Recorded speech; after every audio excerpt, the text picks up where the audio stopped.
तो नमस्कार दोस्तों यदि आप भी बिहार बोर्ड से वर्तमान में क्लास 12 का प्रैक्टिकल एग्ज़ाम देने जा रहे हैं 10 से लेकर 20 जनवरी के बीच में किसी दिन आपका प्रैक्टिकल का पेपर होगा ज्योग्राफी का। तो यहाँ पर देखिए मेरे पास ना आपका ज्योग्राफी का 1000% रियल प्रश्न पत्र आ चुका है। तो यही प्रश्न पत्र से आपका एग्जाम होंगे।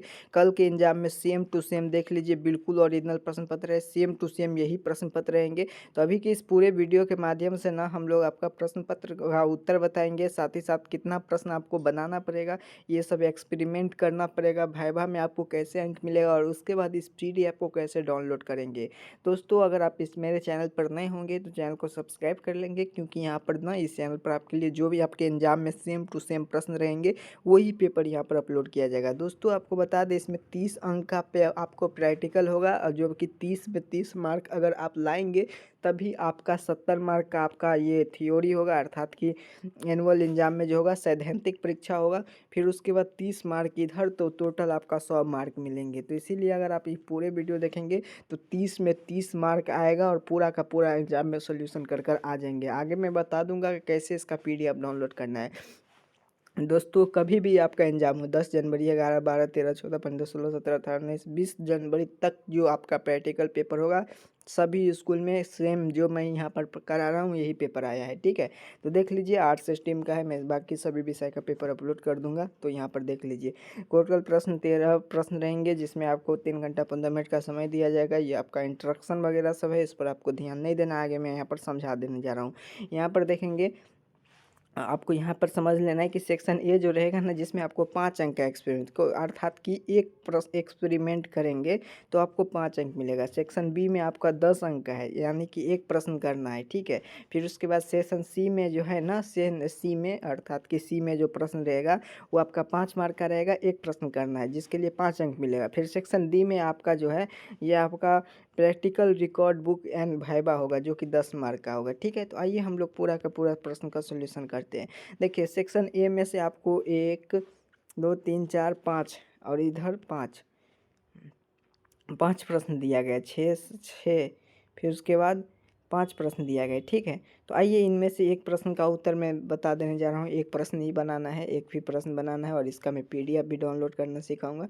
तो चैनल पर आप सभी दोस्तों अगर चैनल पर नए होंगे तो चैनल को सब्सक्राइब कर लीजिएगा, क्योंकि आपका ना ज्योग्राफी का जितना भी आपका ओरिजिनल पेपर वगैरह सब होगा, अगर व्हाट्सअप ग्रुप में जुड़ने एग्जाम से पहले आउट होता है तो मैं आपको व्हाट्सअप ग्रुप में सेंड कर दूँगा। उसके साथ साथ आपको जो भी मोस्ट इम्पोर्टेंट, जिसे वायरल पेपर लीक पेपर के नाम से जानते हैं, उनका क्लास बहुत जल्द स्टार्ट होने जा रहा है, वही पेपर सब कराया जाएगा। तो देख लीजिएगा सेम टू सेम एग्जाम में आता है। ठीक है, इस चैनल पर जो भी आपके लिए करा दिया जाएगा।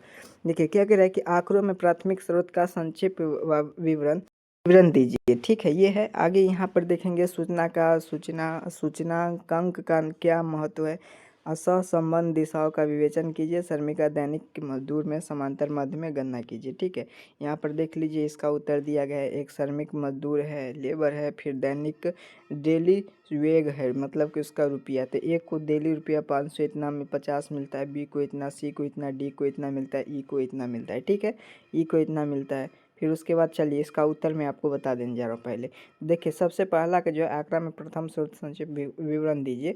इसका उत्तर इस प्रकार से लिखेंगे। जब आंकड़ा में शोधकर्ता या संस्था के द्वारा स्वयं पहली बार एकत्र किया जाता है तो उन्हें प्राथमिक आंकड़ा प्राइमरी डाटा कहा जाता है, और वह सीधे स्रोत से प्राप्त होता है और यह बिल्कुल नए होता है। ठीक है, इस प्रकार से लिखेंगे। प्राथमिक आंकड़ा का मुख्य स्रोत इस प्रकार से आपको देना होगा, जो कि आप यहाँ पर क्लियर देख लीजिए। यहाँ पर लिख लीजिएगा 2, फिर प्रश्न वाली विधि लिखिएगा, फिर उसके बाद यहाँ पर अनुसूचित विधि लिखिएगा, और उसके बाद ये जो है आपका निरीक्षण विधि, इसको लिखना है। महत्व क्या है, महत्व भी आपको लिख देना है। ठीक है प्यारे दोस्तों, महत्व होगा ये कि विश्वसनीय होगा, सटीक होगा, उद्देश्य ये अनुसार होता है। ठीक है, आइए सेशन बी की ओर चलते हैं। आप सेशन बी में क्या है, यहाँ पर देखिए सेशन बी में है एक ही प्रश्न बनाना है, 10 मार्क का है, तो छोड़ना नहीं है, पूरा वीडियो को देखना है।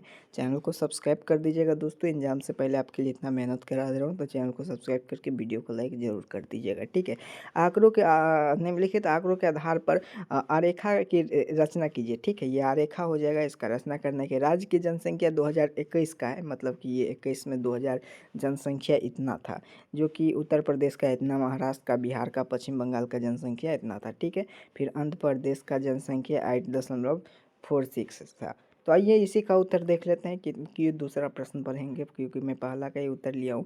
तो देखिए आपका दिए गए आंकड़ों में से आंकड़ा का बार डायग्राम की रचना कीजिए, ठीक है। 2021 के राज्य संख्या में सबसे पहले राज्य जनसंख्या लिख लेंगे, जो कि इतना था उत्तर प्रदेश का, महाराष्ट्र का इतना था, बिहार का इतना था, और फिर उसके बाद पश्चिम बंगाल का था। स्तंभ आरेखा का अर्थ, स्तंभ आरेखा का जो अर्थ होता है जिसमें आंकड़ा सीधी या खड़ी हो, लेटी हुई हो, आयताकार रेखाओं पर मध्य प्रदर्शित किया जाता है, ये लिखेंगे। स्तंभ आंकड़ा बनाना मतलब कि एक आपको ग्राफ पेपर एक ग्राफ पेपर आपको मिलेगा, उस ग्राफ पेपर पर एक्स अक्ष और वाई अक्ष राज्य को बनाना है, ठीक है। एक अक्ष वाई अक्ष हो जाएगा, एक्स अक्ष वाई अक्ष हो जाएगा, और ये आपका वाई अक्ष हो जाएगा, जिस पे करोड़ों में दर्शाइए। अब ये जनसंख्या को करोड़ों में दर्शाना है, जो कि इस पर बनाना है कि कितना इसका जनसंख्या है, फिर उसके बाद उसका कितना है, इसका कम है, ऐसे ऐसे करके आपको दर्शाना पड़ेगा। प्रत्येक राज्य में स्तंभ बनाइए, मतलब कि देखिए एक ग्राफ पेपर मिलेगा, इसको आपको एक्स वाई एक्स बनाना है, और फिर उसके बाद एक्स अक्ष वाई अक्ष, थोड़ा आप नीचे में पढ़िएगा, यहाँ पर मैं इसको मिटा देने जा रहा हूँ, एक मिनट। हाँ, जो यहाँ पे जो मिलेगा, ये जो आपका, एक मिनट लीजिए, देखिए यहाँ पे आपको एक्स अक्ष ऐसे करके बनाना है, और फिर उसके बाद आंकड़ा में इसका जनसंख्या इतना था उत्तर प्रदेश का, और इस बीच में लिखना है उत्तर प्रदेश, पश्चिम बंगाल इस बीच में लिखना है, फिर उसका जनसंख्या इतना बड़ा था। ऐसे ऐसे करके बनाते थे ना, जो हम लोग बचपन में पढ़ते थे ग्राफ बनाने के लिए, तो वही ग्राफ उस पर बनाना है, ठीक है। तो ये बिल्कुल इसका ईजी है। फिर उसके बाद निष्कर्षण लिख देना है, आप ही को पूरा अंक मिलेगा। देखिए यहाँ पर सेक्शन सी में जो है आपका कंप्यूटर इनपुट या आउटपुट के बारे में उसका लिखना है। चलिए आइए हम पहले प्रश्न दिखा देते हैं। आप क्यों बोलेंगे कि सीधे सीधे आंसर करा दिए, प्रश्न भी दिखाएंगे, आंसर भी बताएंगे, पीडीएफ भी डाउनलोड करना सिखाएंगे, 30 में 30 नंबर लाएंगे। आगे आप चैनल से जुड़े रहेंगे तो फाइनल एग्जाम का जो भी न्यूज़ वगैरह सब होता है, आज से आपका क्या क्या अपडेट होगा, क्या क्या रूल आपके एग्जाम में बदलाव आएंगे, अगर एक भी चीज़ अगर आप वीडियो नहीं देखेंगे तो आपको काफ़ी ज़्यादा वहाँ पर समस्या का सामना करना पड़ सकता है एग्जाम सेंटर पे। कंप्यूटर के निवेश और बहिर्वेश उपकरण को कार्य लिखिए या स्थानीय के लिए, मतलब कि आउटपुट और इनपुट डिवाइस कंप्यूटर को लिखना है, ठीक है। ये यहाँ पर बिल्कुल साधारण है, यहाँ पर लिख देते हैं सर। देखिए क्या है कि आउटपुट और इनपुट डिवाइस में, तो यहाँ पर सबसे पहले लिखें कंप्यूटर एक इलेक्ट्रॉनिक मशीन है, ठीक है। इसका निर्देश के अनुसार कार्य करता है। आउटपुट इनपुट और महत्वपूर्ण, आउटपुट इनपुट महत्वपूर्ण सहायता है। इनपुट का उपकरण जो होता है ना, इनपुट जो हम जैसे कि कीबोर्ड माउस वगैरह सब क्या है, ये सब है आपका आउटपुट। और जो आता है वहाँ से डाटा, जैसे प्रिंट आउट निकलवाएंगे तो वो आपका क्या हो जाएंगे, आउटपुट हो जाएंगे, ठीक है, जिससे आप टाइप करते हैं। इनमें से कीबोर्ड हो गया, माउस हो गया, स्कैन हो गया, ये सभी क्या है, तो इनपुट हो गया, ठीक है। और आउटपुट क्या हो गया, तो प्रिंटर हो जाएंगे, स्प्रिंग हो जाएंगे, मॉनिटर हो जाएंगे, परिणाम जो स्क्रीन पर दिखा रहे हैं वो निकल जाए। निष्कर्षण में लिख लेंगे कि उपकरण एक कंप्यूटर का सूचना देती है और आउटपुट उपकरण परिणाम का प्रदान करता है। तो चलिए दोस्तों, मैं आपका पूरा 3 प्रश्न करा दिया हूँ, ये कर लीजिएगा। अब आइए आप समझेंगे कि आपका भाइवा कब हो, भाइवा कैसे होगा। तो देखिए भाइवा जो होगा ना आपका, ये भाइवा आपका सर के द्वारा होगा, ठीक है। प्रेजेंटेशन आपका सर के द्वारा होगा। और ये जो है आपका डी में आपको मैं बता दिया, ये भाइवा वगैरह सब कॉल आप स्कूल में हो जाएंगे। बाकी मैं एक वीडियो बना दूंगा कि आपको भाइवा में किस प्रकार से प्रेजेंटेशन देना है, ताकि आपको लगे और उसमें आपको 5 में 5 अंक मिलेगा, ठीक है। उसका वीडियो अगर चाहते हैं तो कमेंट में ज़रूर बताएंगे। तो मिलते हैं दोस्तों हम लोग नेक्स्ट वीडियो में, तब तक के लिए आप सभी को इतना कार्य कर लेना, चैनल को सब्सक्राइब कर लेना है। और पीडीएफ डाउनलोड करने के लिए ना आप हमें इस नंबर पर सीधे सीधे अपना नाम, अपना वर्ड लिख कर भेजेंगे, तो ऑटोमेटिक पीडीएफ, नहीं तो ग्रुप का लिंक चल जाएगा और वहाँ पे मैं पीडीएफ सेंड कर दूंगा, ठीक है। तो चलिए तब तक के लिए इतना कार्य कर लीजिए। आप सभी को बहुत बहुत धन्यवाद।